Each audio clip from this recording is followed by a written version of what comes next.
السلام عليكم، مرحبا بكم في فيديو جديد على قناتكم ايزي كوزينه.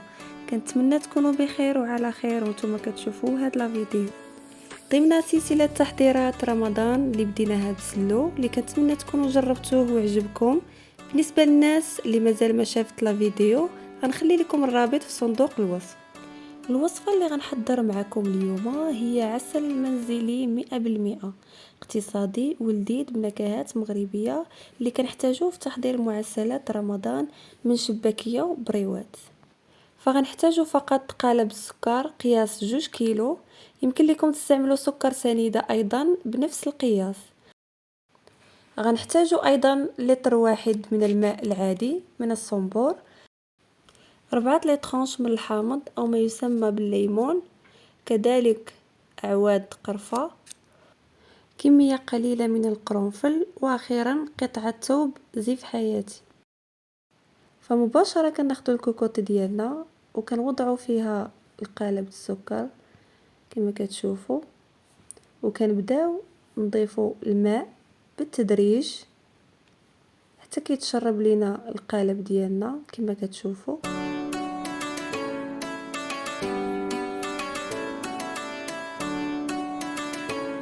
وهنا كنوريكم كيفاش ان السكر بدا كيذوب مباشره من بعد ما ضفت الماء. ودابا ما غيبقى لينا غير نخليو السكر يذوب. من الاحسن نصيبوه في الليل ونخليوه يبات باش يذوب السكر على خاطره. بالنسبه للناس اللي مزروبه او خدامه يمكن لكم تستعملوا سكر سنيده. من بعد ما خليت السكر ديالي يذوب ليله كامله، رجعت نكمل معكم المراحل المتبقيه. هنا كما كتلاحظوا معايا السكر ديالنا داب كامل. غنحاول نحرك شويه باش السكر اللي تكتل ليا في الاسفل يندمج.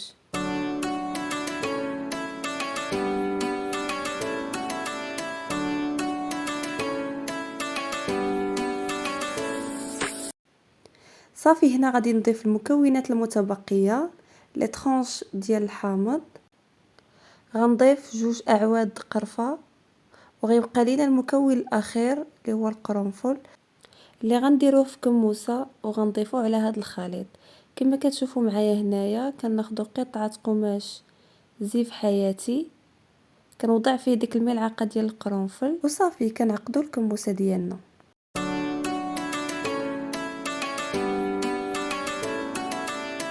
هنا لاحظت بلي القطعه اللي خديت كبيره فحاولت نقص منها. غادي نضيفوا الكموسه ديالنا للخليط وغادي نحاولوا نحركوه حتى ينسجموا العناصر. وهنا غادي نسد الكوكوط ديالي باحكام وغادي ندير ليها الصفاره ونوضعوها على النار. اما بالنسبه للعافيه كما كتشوفوا معايا كتكون مهيله، كتاخذ معايا من 45 دقيقه حتى ساعه. من بعد مرور ساعه ديال الوقت العسل ديالنا وجد كما كتشوفوا معايا، خدا اللون ديالو المعتاد. هنا كما كتشوفوا معايا كنقرب لكم لي طرونج د الحامض اللي ضفت. شوفوا معايا كيفاش تغير اللون ديالهم وتعسلوا. هادو من علامات نجاح العسل ديالنا. غادي نحيدوا الكموسه اللي ضفناها وغادي نحاولوا نصفيو هادشي اللي كاين في العسل، لي طرونج د الحامض واعواد القرفه، وغادي نخليو العسل ديالنا يبات ليله كامله، او ممكن الا كنتو درتوه في الصباح تخليوه حتى العشيه حتى يبرد. من بعد ما خدا العسل ديالنا الوقت الكافي باش يبرد ويتماسك كما كتشوفوا تقال ما بقاش خفيف كما كان. هنا حاولت نحرك معاكم بالملعقه باش يبان لكم القوام ديالو مزيان، كيجي ما شاء الله عسل معلك واخد لون ذهبي لامع. هاد العسل ناجح 100% وسهل حتى بالنسبه للمبتدئات. ودابا ما غيبقى لينا غير نحتفظوا بالعسيله ديالنا في علبه. انا استعملت ديال الزجاج، اللي ما متوفرش عنده يمكن ليه يستعمل اي علبه. صافي غادي نبداو نفرغوا العسل ديالنا تدريجيا. الكميه اللي تحصلت عليها من المقادير اللي خدمت معاكم هي 2 كيلوغرام من العسل. كنحتفظوا به في مكان معتدل حتى نحتاجوه في حلويات ومعسلات. وكانت هذه هي النتيجة النهائية ديال الوصفة اليوم. كنتمنى تكون نالت الاعجاب ديالكم. الى عجبكم الفيديو ما تنساوش ديروا لايك وتشتركوا في القناة باش يوصلكم كل جديد.